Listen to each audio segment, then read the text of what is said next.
Dr. Alicia King sat quietly in the rideshare, watching the clouds drift above the city skyline as she neared the airport. She had always loved flying, not just the motion of it, but the stillness it created inside her. Even in retirement, the airport felt like home. Today was special. Her only son, Daniel, had just been promoted to fleet captain, one of the highest commercial aviation ranks. She had raised him alone, flown half the world, and watched him grow from a boy sketching airplanes to a man leading fleets. Now she was going to surprise him, quietly, without telling the crew she was his mother. No headlines, no speeches, just presence. She checked her boarding pass again. First class, seat 1A. Daniel had arranged it himself and insisted, "Mum, you've flown presidents. You're not sitting in economy." At the airport, small hiccups began. The check-in agent asked her twice if she was sure about her seat. A man behind her in line muttered something under his breath. Alicia, calm and composed, simply smiled. She had seen worse. She always moved forward. At the gate, the attendant barely looked up as she scanned the pass. Another glance up and down. A pause, then a forced smile. "Enjoy your flight." She walked through the jet bridge with quiet dignity, her soft shoes clicking on the floor. As she entered the aircraft and made her way to seat 1A, she noticed heads turning. Not with admiration, but confusion. That's when she met Becky. The flight attendant stepped in front of her, plastering on a professional smile that didn't touch her eyes. "I think you're lost. Economy's that way." Alicia gently showed her boarding pass. "Seat 1A. Becky scoffed, giving a glance toward other nearby passengers. "We don't play games in this cabin." The nearby white businessman adjusted his glasses, but said nothing. A woman looked away. Nobody intervened. Alicia remained steady, but something in her eyes dimmed. Another attendant approached. Becky whispered to her. The second woman gave a tight nod, then turned to Alicia. "Mum, could you please step to the back while we sort this out?" Without resistance, Alicia stepped back. She didn't raise her voice. She didn't mention her son. She didn't flash credentials. Her silence was louder than a protest. She stood now in business class, a boarding pass in hand, humiliated in front of a cabin of strangers. That's when the cockpit door opened. Captain Daniel King stepped out, scanning the cabin with a calm authority that quieted everything. He saw the empty seat, 1A. Then his eyes found his mother, standing, alone, near the aisle. He looked at her, then at the boarding pass in her hand, then back at Becky. His voice was measured but powerful. "Why is my mother standing back here?" And in that moment, the entire aircraft shifted. Passengers sat straighter. Whispers stopped. Becky's face drained of colour. Alicia stood still, not triumphant, just patient. She had taught Daniel this kind of strength. Now he was using it. The scene faded to black. Narrator's voice. They judged her seat, but they didn't know her story.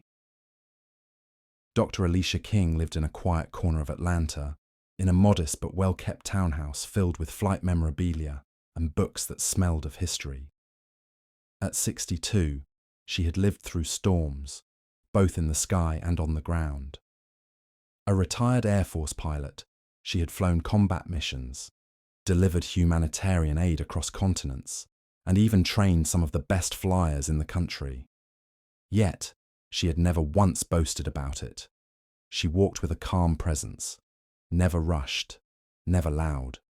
Her neighbours called her Ms. Alicia, unaware of the rows of medals tucked away in her drawer. Even in retirement, she kept her discipline. Woke at dawn, walked 2 miles, ironed her clothes with military precision, and brewed her coffee in silence. She never tried to impress anyone. As she often said, "If I need to tell you who I am, then I haven't lived it right." Her son, Daniel King, was her pride. A commercial pilot in his early 30s, Daniel had followed in her footsteps, though he was more charismatic, more in the spotlight than his mother had ever been. He'd just received a rare honor, promotion to fleet captain, putting him in charge of major flight operations. Alicia had cried quietly in her kitchen when she read his name in the company's press release. He earned it, she whispered to no one in particular. Daniel had begged her to fly out and be part of the ceremony, but she had refused the spotlight. "I'll see you soon," was all she said. What she hadn't told him was that she had already booked the trip, or rather, Daniel had. He had arranged for her to fly first class on one of his milestone flights as a surprise. The boarding pass came with a note: "Seat 1A for my number one inspiration." Now, on the morning of the flight, Alicia packed light. One small bag. One envelope holding Daniel's original junior flight wings, the very first badge she had pinned on him as a child during a visit to her base. She planned to give it to him after landing, as a quiet gesture of pride. At the airport, she wore a clean grey dress, low heels, and a navy shawl. No jewelry except for a thin gold chain. No makeup, just lip balm. She looked polished but simple. The kind of person most people wouldn't look at twice. As she walked through the terminal, she paused at a window and watched a plane take off. Her eyes followed it with the same quiet awe she had always held for flight. She smiled softly. "Still makes my heart race," she murmured. When she reached the check-in counter, the attendant glanced at her ID, then back at her. "You're in first class?" she asked, as if double-checking. Alicia nodded. "Seat 1A. The woman scanned the pass and handed it back stiffly. Gate B14. Alicia moved on without reacting. She didn't need to explain herself to anyone. She never had. She took her time walking through the airport, passing cafes and passengers on phones. Some people glanced at her, maybe wondering if she was a teacher, a librarian, a widow on her way to visit family. No one guessed she had once flown through enemy fire, or that she had landed a jet with one engine during a typhoon in the Pacific. She liked it that way. As she sat near the boarding gate, a child nearby asked their mother, "Do you think that lady is famous?" The mother shook her head. "Probably not. She's just waiting like the rest of us." Alicia looked down at her hands, folded neatly over the envelope with the badge. Her smile was small but sure. "Just waiting," she echoed quietly. The first wave of discomfort came at the check-in counter. The receptionist, a young woman with perfect lipstick and a forced smile, took Alicia's ID and boarding pass. Her eyes scanned it once, then again, then a third time. She looked up, her brows lightly furrowed. "Ma'am, are you sure this is your reservation?" Alicia offered the same calm tone she had perfected during military briefings. "It is. Seat 1A, Flight 402. The receptionist tapped her keyboard, glanced again at the name. "Okay," she said, but it wasn't reassurance. It was suspicion dressed in customer service. "I'll just double-check." Alicia stood quietly, ignoring the man behind her, who sighed audibly and muttered something about delays starting early. Finally, the woman handed over her documents and offered a clipped, "Gate B14. Boarding begins at 9:45. No smile. No, "Thank you for flying with us." As Alicia moved toward the bag drop, the baggage handler gave her a look of vague recognition, then pointed to a staff door. "Crew check-in is down the other side." She blinked. "I'm a passenger." He looked surprised, then shrugged. "Oh, my bad." He took her luggage and tagged it quickly, without apology. By the time Alicia arrived at the gate, she had already weathered a dozen tiny assumptions, each one a pebble in her shoe.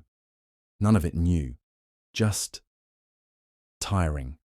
She sat quietly as others gathered. A man in a press suit walked past and did a double take at her first-class boarding group tag. He didn't say anything, but his expression said plenty. When the agent finally called Group 1, Alicia rose with grace, gliding forward with her shawl draped lightly over her arm and the small box tucked safely into her carry-on. She handed over her pass and walked through the jet bridge like she belonged, because she did. The plane smelled of lemon-scented polish and fresh upholstery. It was quiet, sleek, modern. She took a deep breath as she approached first class. Then came the voice. "Ma'am." Alicia turned to find a slender blonde flight attendant with flawless makeup and a clipboard in hand. Her name tag read, "Becky." "Yes," Alicia replied. Becky looked her up and down, not rudely, but with the polished skepticism of someone trained to assess a situation before calling a supervisor. "I think you're in the wrong section. Can I see your ticket?" Alicia offered her boarding pass without hesitation. Becky scanned it, then blinked, then looked Alicia over again. "I'm sorry, but this seat is reserved," she said, gesturing toward 1A. "It is reserved," Alicia answered gently. "For me." Becky's smile tightened. "It's a premium seat." "I'm aware." Alicia moved to take her seat, but Becky shifted subtly into her path. Behind her, a white man in 1C, silver hair, Wall Street look, gave a half laugh and muttered, "You'd think people would know their place these days." Becky ignored him, but didn't move. Alicia tilted her head slightly. "Is there a problem?" Becky leaned in and whispered, "We don't usually see misunderstandings like this up here. You might be more comfortable in economy." Alicia looked her dead in the eyes and said, "My son booked this for me." Becky hesitated. "I can check with the crew lead," she offered. "I'm happy to wait, but I will sit where I was placed." Becky gestured to another attendant, a younger woman who looked uncertain. "Can you help this guest find her proper seat?" The second attendant walked over and smiled nervously. "Ma'am, if you could just step back while we confirm." Alicia paused. She felt every eye on her. She knew this wasn't about her seat. It wasn't about protocol. It was about her skin, her age, her presence in a space she wasn't expected to occupy. And she knew that raising her voice would be twisted into aggression, that defending herself would be seen as defiance. So she nodded once, quietly, and walked back down the aisle, holding her head high. As she passed through business class, a few passengers looked up from their tablets. One woman, late 70s, pearls, tailored coat, leaned toward her companion and whispered, just loudly enough to be heard, "Shameful." But she shouldn't expect luxury. Alicia said nothing. She found an empty aisle seat in row 18 and sat down slowly. She placed her shawl in her lap and the box carefully beside her. It was small and square, wrapped in navy blue with a thin ribbon. Inside was a silver flight badge, the one she had pinned on her son when he was 13, after his first solo flight in a simulator. It had sat on her mantle for years. Today she was going to return it to him, to honor his journey from that simulator seat to the captain's chair. She looked out the window and inhaled deeply. This wasn't the first time she had been underestimated, and she knew it wouldn't be the last. But something in her chest ached, not from anger, but from the weight of repetition, from how predictably and publicly she had been pushed aside. Again, the captain hadn't yet spoken. She didn't know if he was already in the cockpit. She didn't know if Becky would mention what had just happened. All she knew was this: she had come to celebrate her son's greatest accomplishment. And now, she was trying not to ruin it with the bitterness she felt building beneath her ribs. Long before she wore a uniform or sat in a cockpit, Alicia King was just a quiet girl with wide eyes and a neck always craned toward the sky. She grew up in rural Alabama in a small 2-room home just beyond the airport fence. Her mother, Evelyn, was a janitor at the local airfield, a low-paying job that came with little respect, but gave Alicia a front-row seat to the world above. Evelyn worked double shifts, sweeping floors and emptying trash for the same men who ignored her existence. But she did it with grace, and always brought home stories. Stories of planes that rumbled like thunder, stories of pilots in pressed uniforms, stories of machines that could lift a person out of poverty, if only they could touch one. At night, while her mother worked inside, Alicia would sneak onto the edge of the tarmac, curl up near the hangars with a blanket, and stare at the blinking lights above. The roar of engines never scared her. They sang to her. Other girls played with dolls. Alicia carved paper wings and made gliders from cereal boxes. While boys laughed and told her girls couldn't fly, she traced blueprints in the dirt. "I will," she always said. And she meant it. School wasn't easy. Teachers often ignored her raised hand. Boys teased her. A counselor once told her, "Maybe look into nursing or teaching. Flying's a long shot." But Alicia had already set her sights. She joined ROTC in high school, knowing it was her only real path. She worked twice as hard to keep up, and even harder to be taken seriously. She trained with boys who questioned her presence, instructors who pushed her limits, and peers who called her token behind her back. Still, she rose. When she got her acceptance letter into the Air Force Academy, her mother cried for hours, not because she was afraid, but because she had always believed, and now the world finally had to. Training was brutal. Combat prep, flight simulations, endless drills. Alicia kept her voice low and her head up. She earned her wings without fanfare, but among the graduates that year, she was one of only 3 women, and the only black woman. Her first deployment was overseas, a reconnaissance mission in hostile airspace. The mission went sideways when their navigation failed mid-route. Their team leader panicked. It was Alicia, the backup, who calmly redirected the aircraft and landed it on a narrow strip in enemy territory. Her actions saved the crew. A classified mission that never made the news, but earned her quiet respect among those who knew. She would go on to fly 27 successful missions over the next 2 years. She taught younger pilots how to maneuver through high-stress scenarios. She became known as Ice King, not because she was cold, but because nothing rattled her. But accolades never interested her. She didn't collect trophies, didn't flash her medals. When her retirement came, she declined the farewell party and left with just a handshake and a single framed photo of her final landing. In civilian life, she lived quietly, volunteered at youth programs, read books on aerospace engineering, and most importantly, she raised her son. Daniel was her joy. She never forced flying on him, but he grew up beside aircraft, sitting in her lap during museum visits, mimicking radio chatter. When he told her at 10 that he wanted to fly planes, she smiled and nodded. "I figured," she said. She taught him to be kind before being brave, patient before proud. She pinned his first flight badge on his chest herself, and when he was old enough to train, she made him swear one thing: never brag, never show off. "Let your actions speak louder than your rank," she said. He did, and she watched him rise with quiet pride. But Alicia never told most people her history, not because she was ashamed, but because she believed that dignity didn't require recognition. Now, on this flight, after all those years, after flying through war zones and surviving systems built to push her down, she sat in seat 18C, unseen, judged by strangers, and still carrying the badge that once made her boy believe he could fly.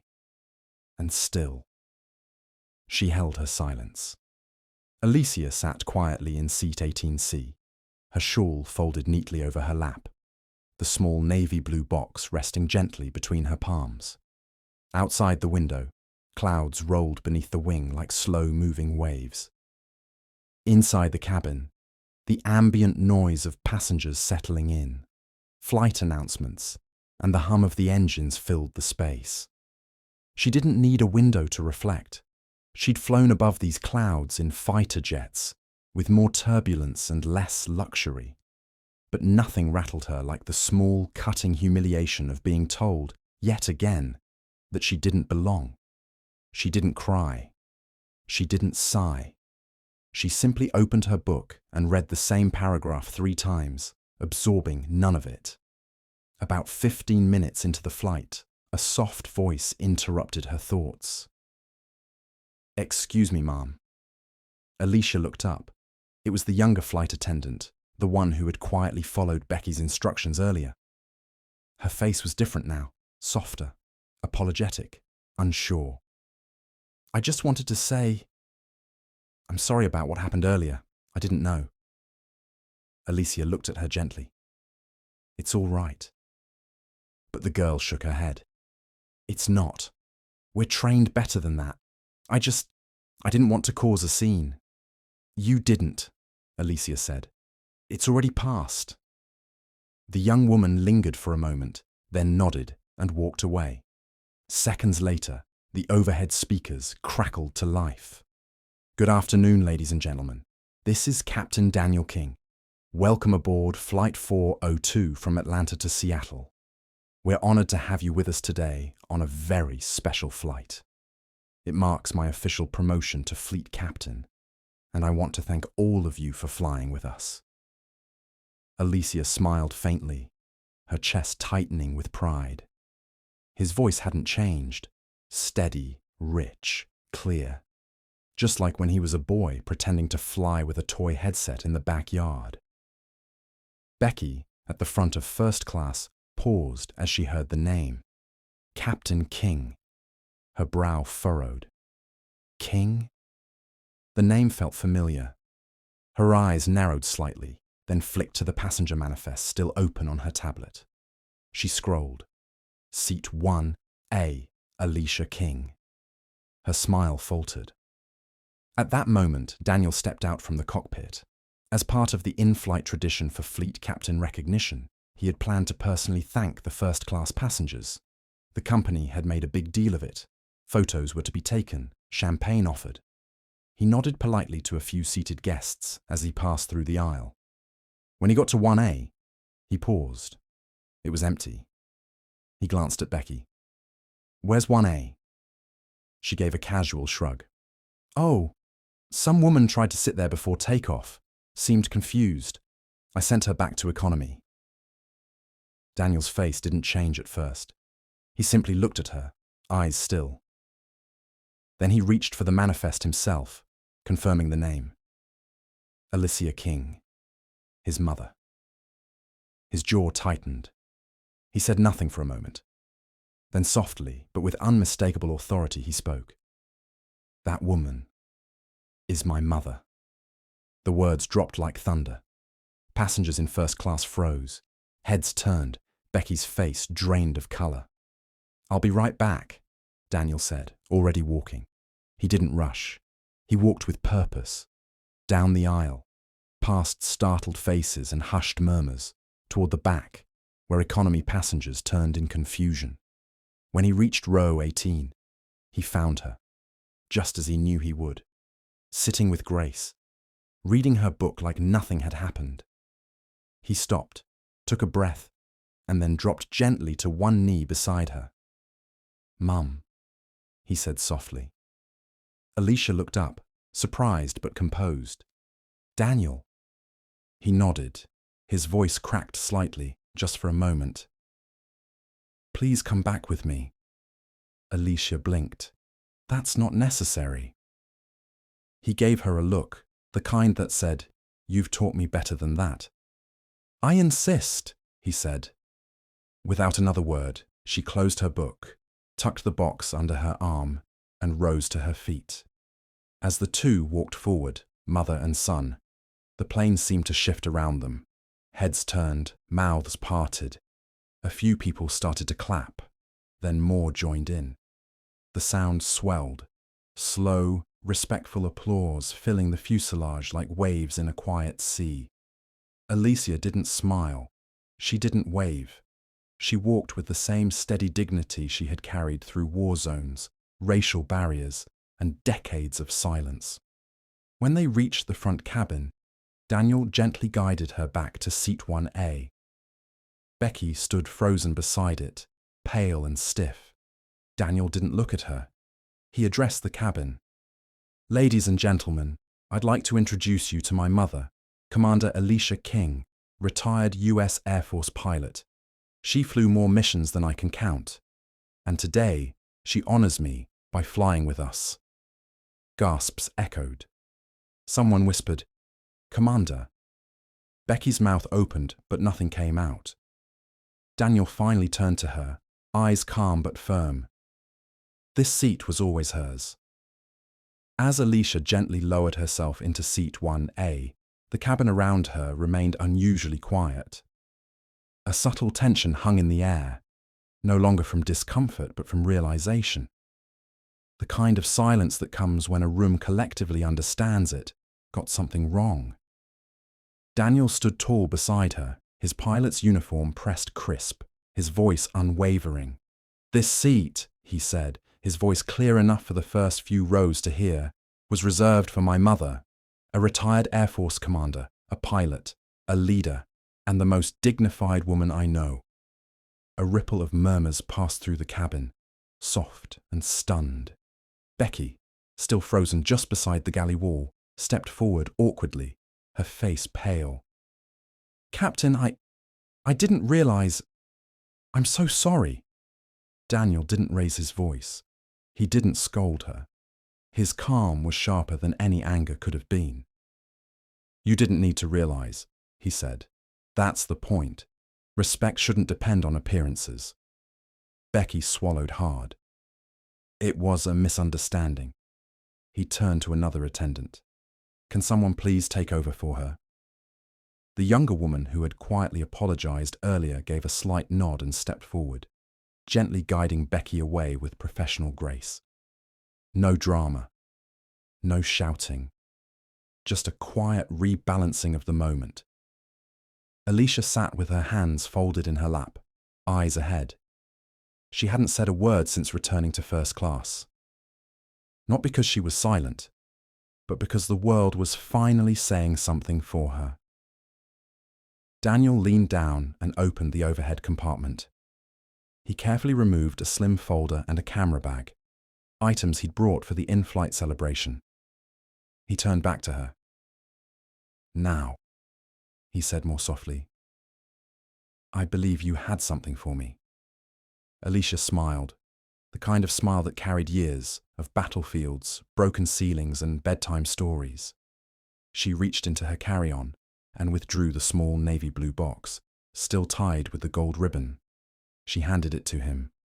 He untied the ribbon slowly, carefully, as if unwrapping a gift that held a memory inside. When he opened it, his breath caught. Inside was a silver flight badge, scuffed around the edges, slightly worn, but still gleaming. It was Daniel's first badge, one she had given him when he was 13, after he completed his first simulator solo at a youth aviation camp. She had pinned it on him that day, while he stood on a wooden crate in her old garage, saluting awkwardly and grinning too wide. The photo still lived on his desk at home. He looked at the badge, then at her. "You kept it all these years?" "I was waiting to return it," she said gently, "on the day you became what you always dreamed of. Today, you're not just a pilot. You're a leader of pilots. That badge belongs to you again."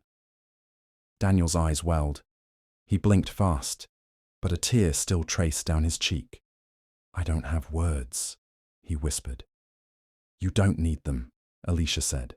She reached up, unpinned the gold wings from his chest and handed them to him. Then she took the silver badge and, with steady fingers, pinned it onto his uniform, right over his heart. "Full circle," she said.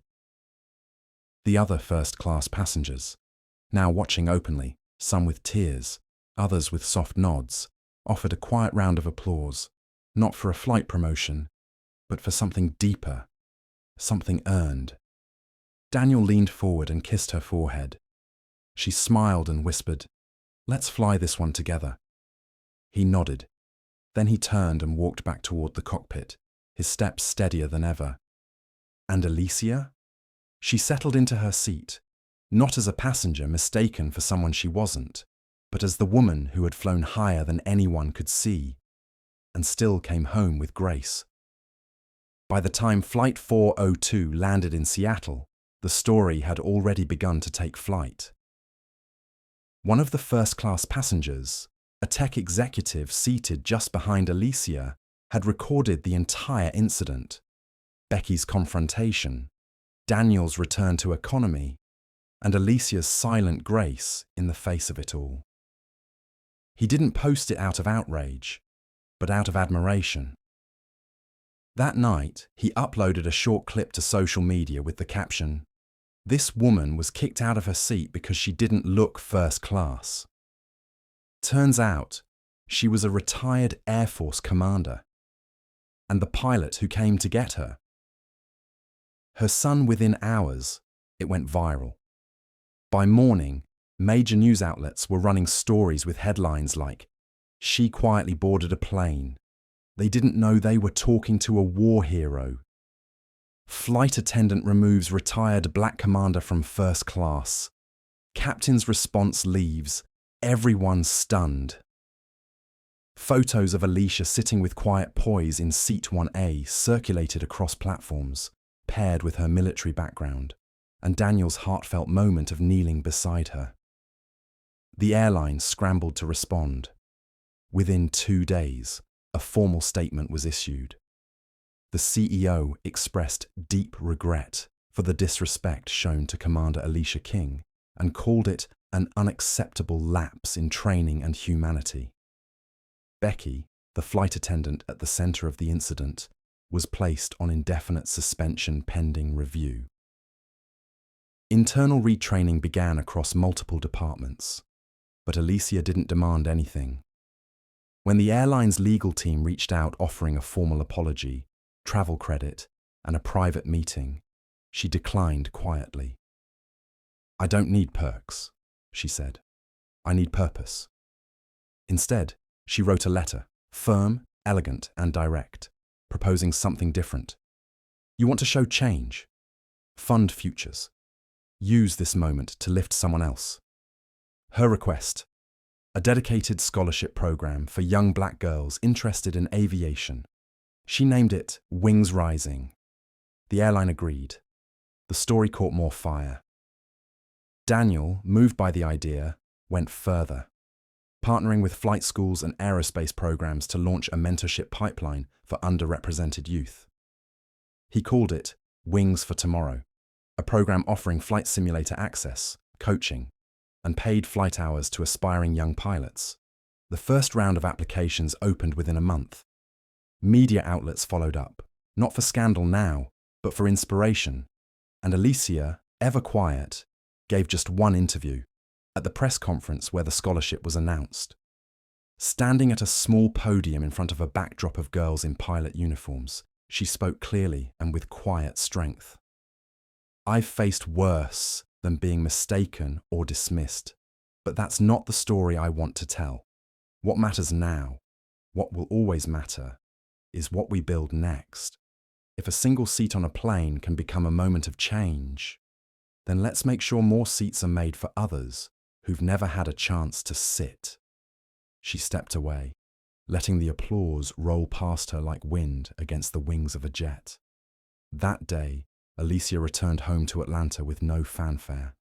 She unpacked her bag, placed the now-returned silver badge back in its glass case, and returned to her morning routine. But in flight schools across the country, young girls began to write her name on essays titled, "Why I Want to Fly."